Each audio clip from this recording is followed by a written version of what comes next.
Hi, everyone. How are you? Happy Friday. Hope you've had a great week and looking forward to a fun weekend. As you're coming on, let me know who's here. Say hello. Replay viewers, happy to have you on as well. Thank you for joining and re-watching this broadcast. If you're on Facebook, replay viewers, you can still comment. If you're on YouTube, you can comment. If you're on Periscope, you can't comment. So you can share it out, though, on Periscope. So if you're not on Facebook with me, please look me up, friend me, join Pumped Up Parenting on Facebook. My best work and the majority of my work is done on Facebook.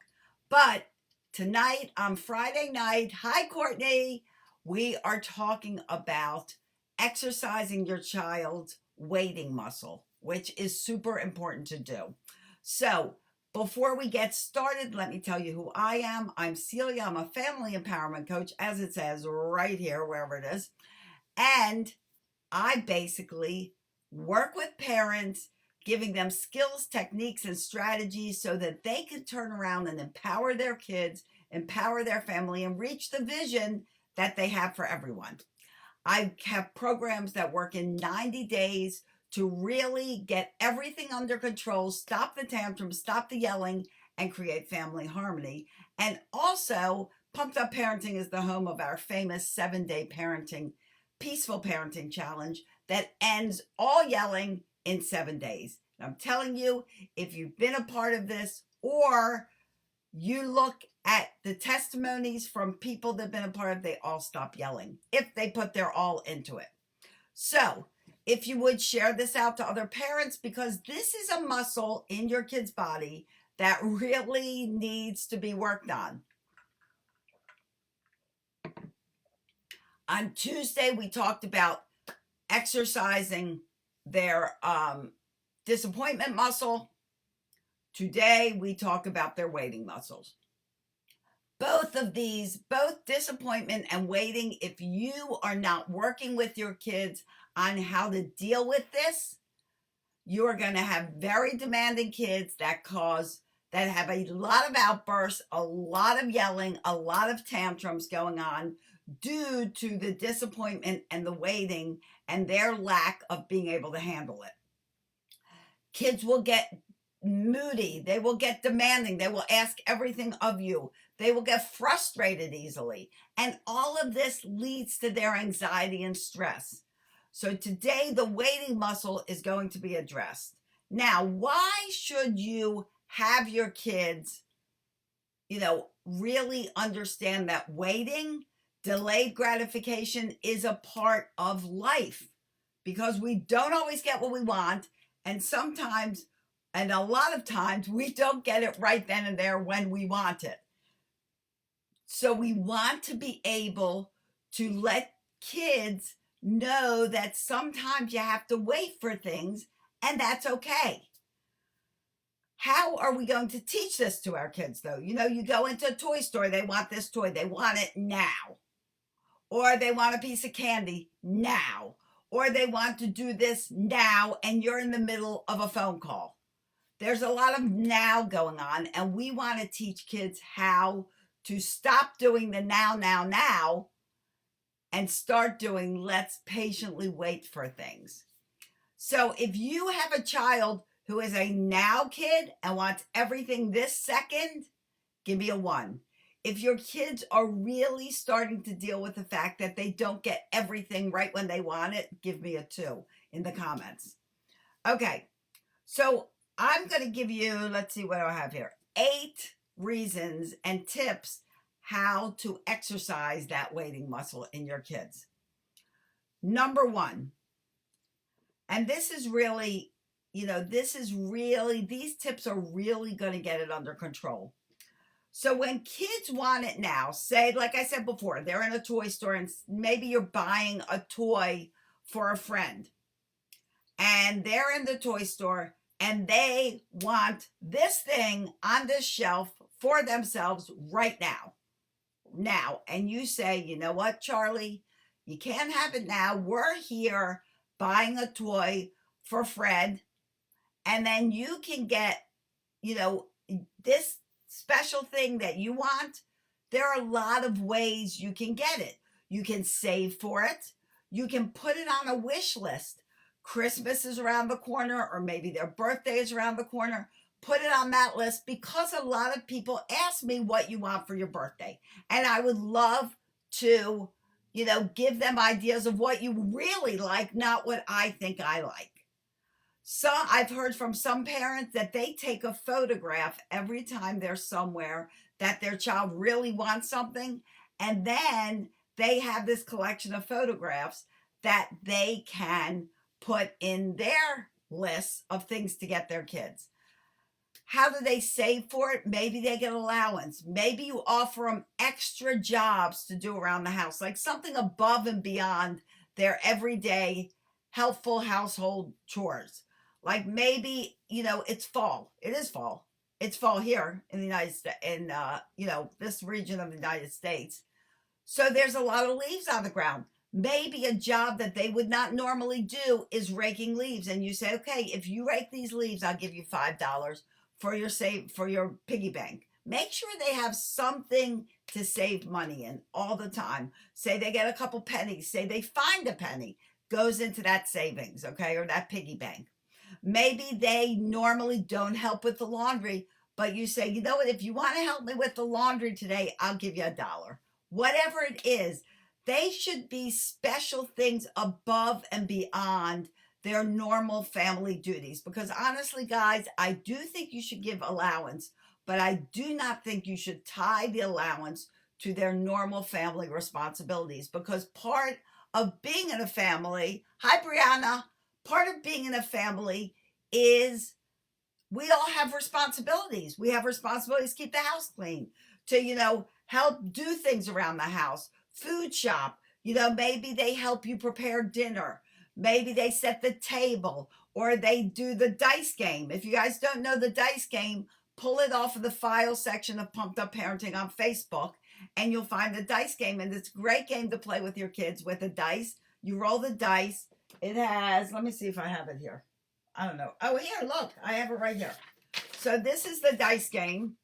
Can you see it? No. Let me see if you can see it. See, so you roll a dice, and if they roll a 1, they dust, they vacuum with a 2, they do the windows, the kitchen floor, the dishes. They have a free day on 6. Anyway, you can find that in the file section of Pumped Up Parenting on Facebook.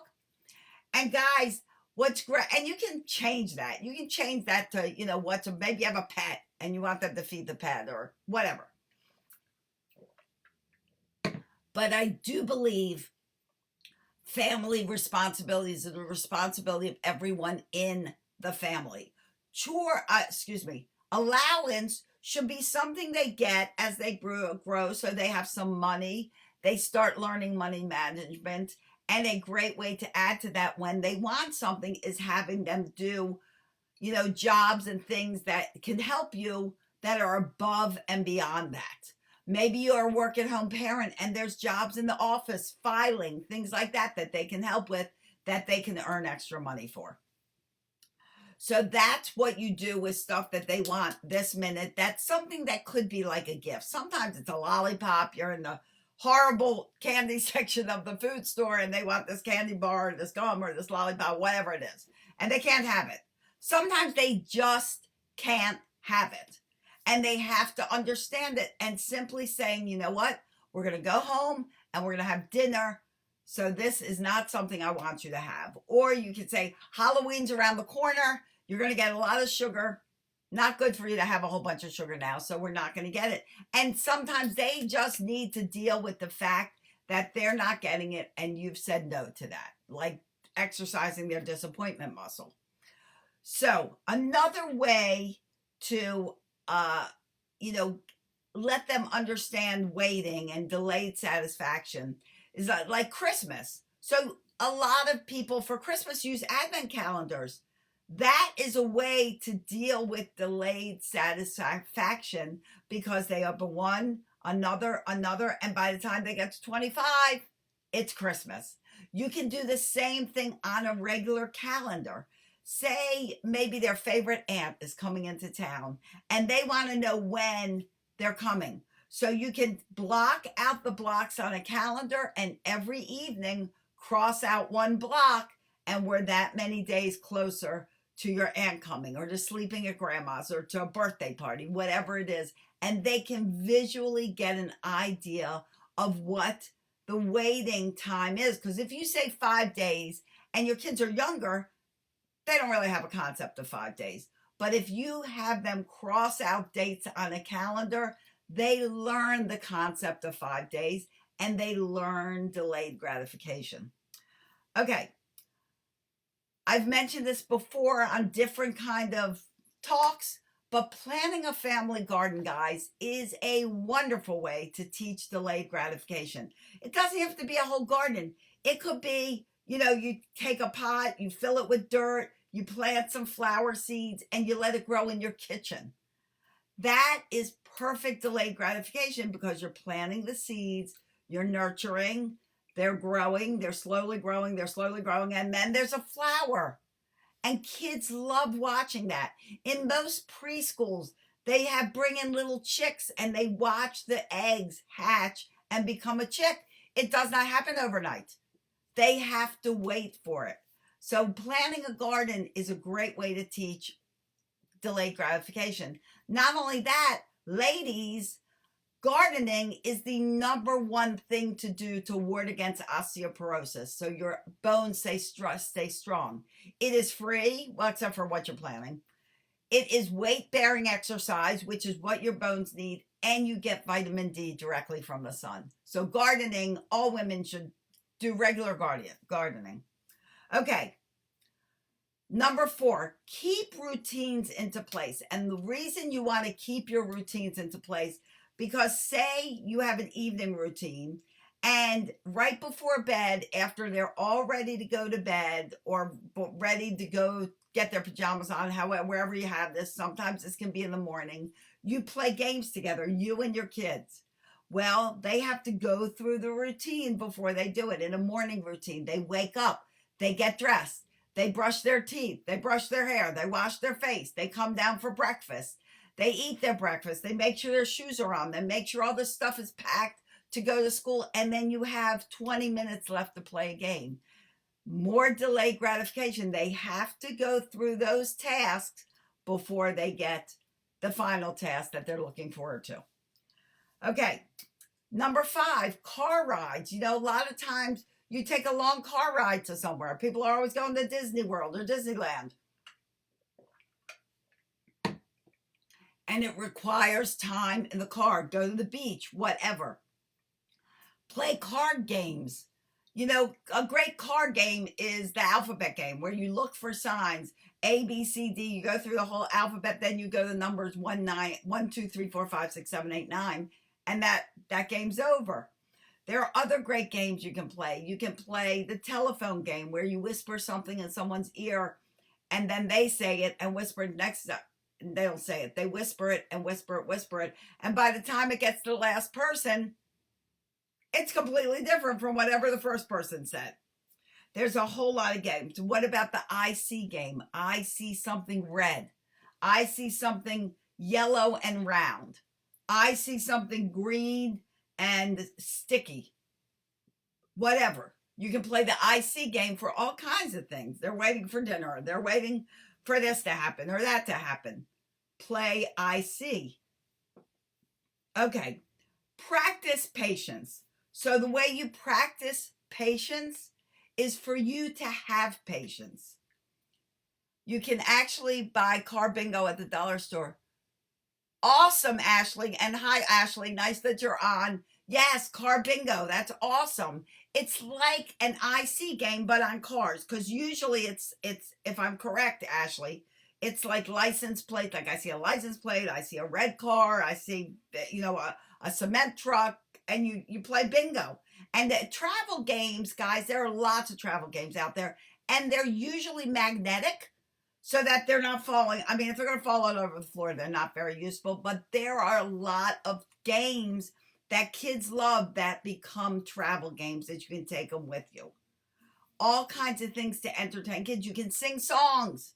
Before they had tablets and all that, when I was little, we took trips And we sang songs all the time. It was so fun.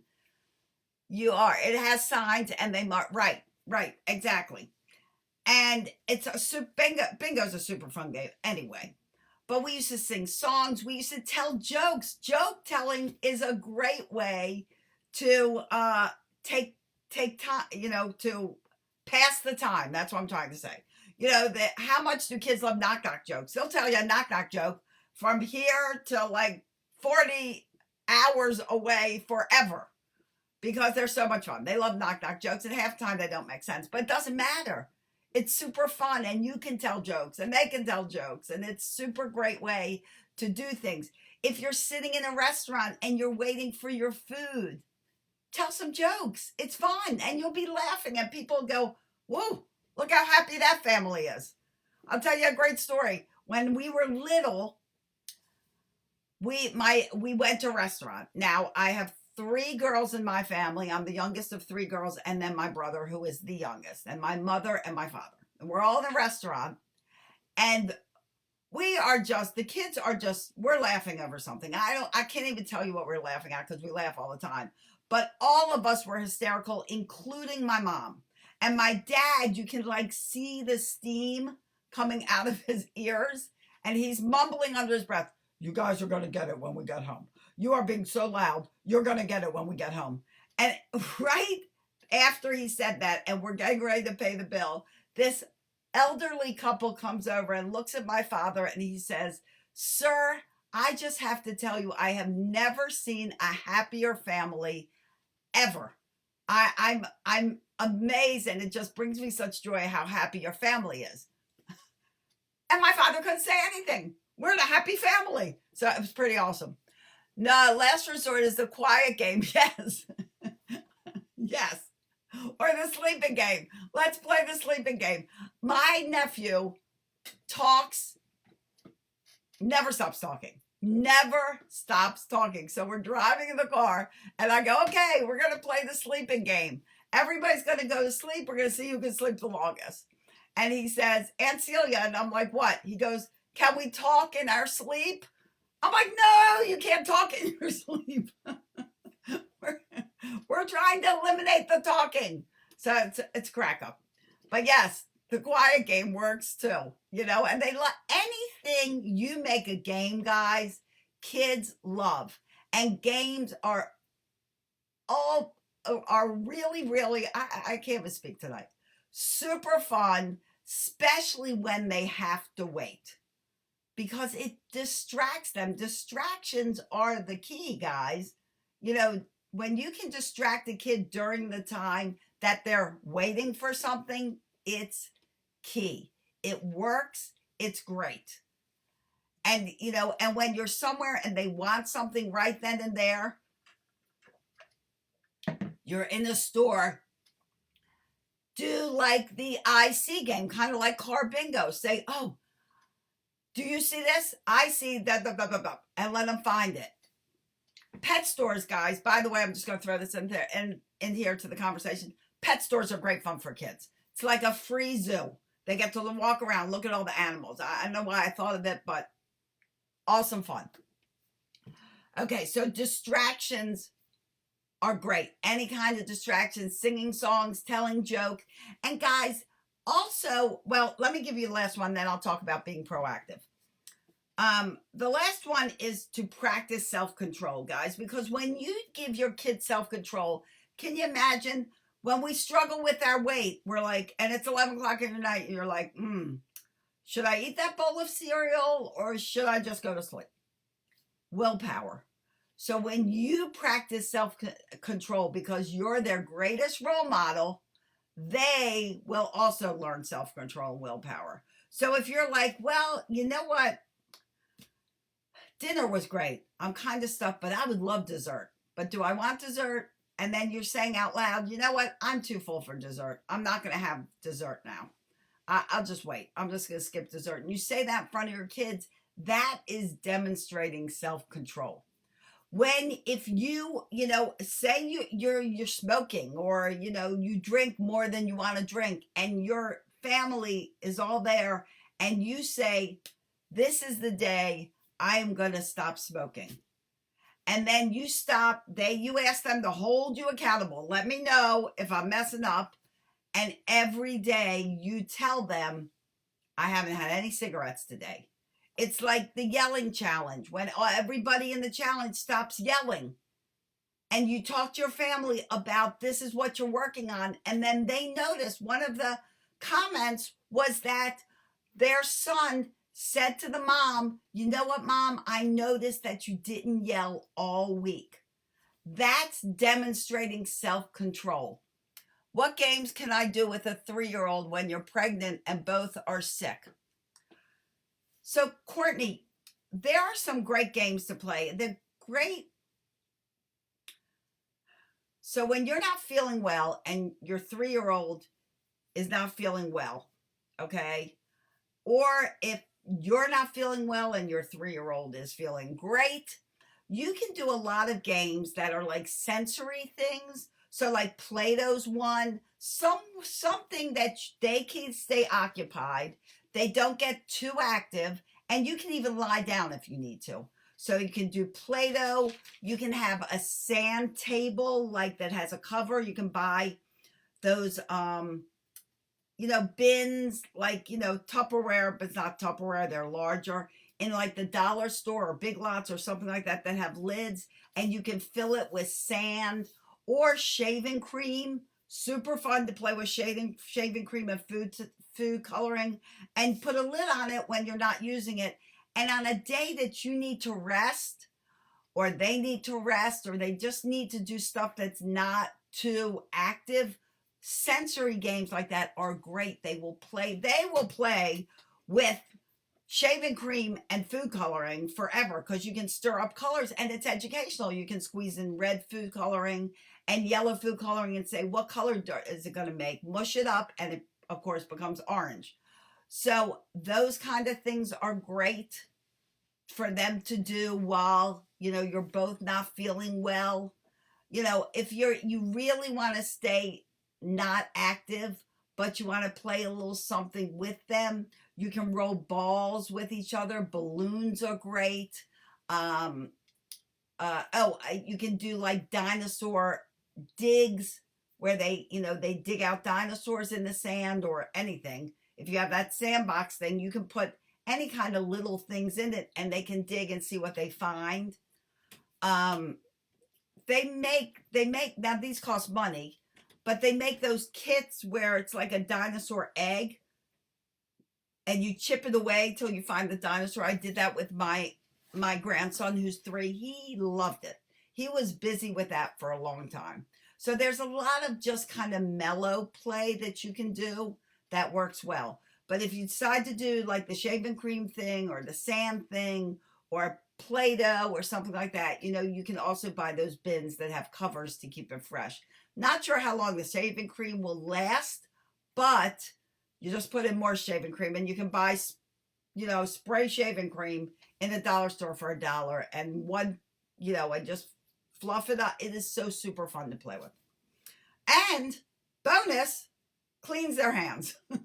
It's a clean game, so we'll actually clean their hands. Okay, the other thing I wanted to talk about, sort games. Sort games. Ashley, tell me more of what that means. Do you mean sort them by like an age or something? Oh, sorting games. Is that what you mean, sorting games? I think that's what you mean. Those are good. And memory games, where you have the cards and you just flip over the cards for memory. Those games are good. Puzzles, great. Wooden puzzles, all kinds of puzzles are great. Sticker books, stamp pads, all that like table stuff where you can rest and they can rest, and it's not too active and it's fun. Okay, popsicle sticks, also great. You can buy, you buy all this junk in the dollar store too. Popsicle sticks, they can glue together and they can make things. Sort by color, size. Oh, yes. Yeah, there you go. Because all that stuff, all that table play, shapes, there are shape games that you can sort by shapes, color, size, all of that. All of that stuff is, keeps them at a table and you can rest. Another great thing, guys, is, collect your magazines and make collages and have them. By kindergarten, guys, they need to know how to cut with a scissor. So get those those little kid scissors and get magazines, and they can cut and paste and make all kinds of pictures, and you can have a theme. You can have a food picture. You can have a nature picture. You can have an animal picture, whatever. And they got their glue stick and they cut out little things and they paste them on, and they love to do that by themselves, and they love that you trust them to do that by themselves. So it's building respect and trust as well. Be proactive, guys. So if you're going somewhere where your kids have to wait, bring stuff for them to do. Some of these games, some of the travel games, a coloring book, something like that. If they're going somewhere and there's a restaurant and they're going to have to wait for their food, maybe it's a long restaurant, you can't get there, or they're in the car and it's already 6 o'clock and you think they're getting fussy because for whatever reason the family's going out late for dinner, cut up some grapes, or you can have little berries or raisins, something that's not going to take away from their dinner, but something that will just cut their hunger quickly. Okay? But be proactive with stuff. Think ahead. If you're going to a toy store and you got to go buy a toy for little Tommy's birthday party and your children are going with you, tell them beforehand. Guys, we're just going to get Tommy a toy. We are not buying toys for anyone else. However, if you see something that you really like and you would like to put it on your birthday list or your savings list or your Christmas list, tell me and I'll snap a picture of it or I'll write it down. So be proactive before you go. So they understand that if they ask you for a toy while they're there, they're not getting it. They may be trying to see if they can get it, but they've already been told, and ask them if they understand. You understand you're not getting a toy today? Yes, I understand. Okay. Any other questions? Because that about really tells you how to help teach your kids how important delayed gratification is. Instant gratification, guys, if you keep doing that with your kids, I'm telling you, they'll be miserable their whole life, and you're going to be miserable because they are going to be very demanding. Kids that get what they want immediately demand it all the time. They are irritable, they throw tantrums, they yell, they scream, they lash out, all of that. They're moody. All of that comes from their lack of knowing how to wait for something. Okay, I just want to make sure there are no more comments. Guys, I appreciate you being here live with me. And if you would share it out, I would appreciate that too. In the meantime, guys, next week we're going to talk a little bit about blended families. If you don't know, I'm a mom of 3 step. Is that 3? No, that's 4. That's too many fingers. 3 step kids and stepsons, and then my 2. So we've run a blended family very successfully of 5 children, umpteen gazillion parents for 24 years. So next week I am doing so well, aren't I? You see, I need to go to bed. On Tuesday and Friday at 9 o'clock, we're going to be talking about introducing stepkids into your home and how not to talk poorly about your ex. So that's what we're talking about next week. And Tuesday, a new piece. I should give up, shouldn't I? A new peaceful parenting challenge will be starting. All right. So for you guys, have a great night, a fun weekend. As always, I wish you days filled with peace, love, and tons of laughter. It really is the best medicine. If you need some help with something, reach out to me. That's what I'm here for. Private message me, whatever. If you want to find out how you can get into the VIP group or into our group coaching or one-on-one coaching, reach out. You need a month of binging on you. Hi, Sherry. Okay. We can do that. We can do that, Sherry. You can even do a month. So let me know if you're interested in working one-on-one or in a group setting. I'm here for you. That is my service. You know, my mission also is to stop a million parents from yelling at their kids. So this helps because when you exercise that disappointment muscle and that waiting muscle, it makes less irritable children, which will make a less irritable mommy and daddy. Okay, guys, you have an awesome weekend. I'll be back Tuesday and Friday at 9 o'clock and throughout the rest of the week, all over the place. Bye, everyone. Have an awesome day, night, whatever. I'm not talking anymore.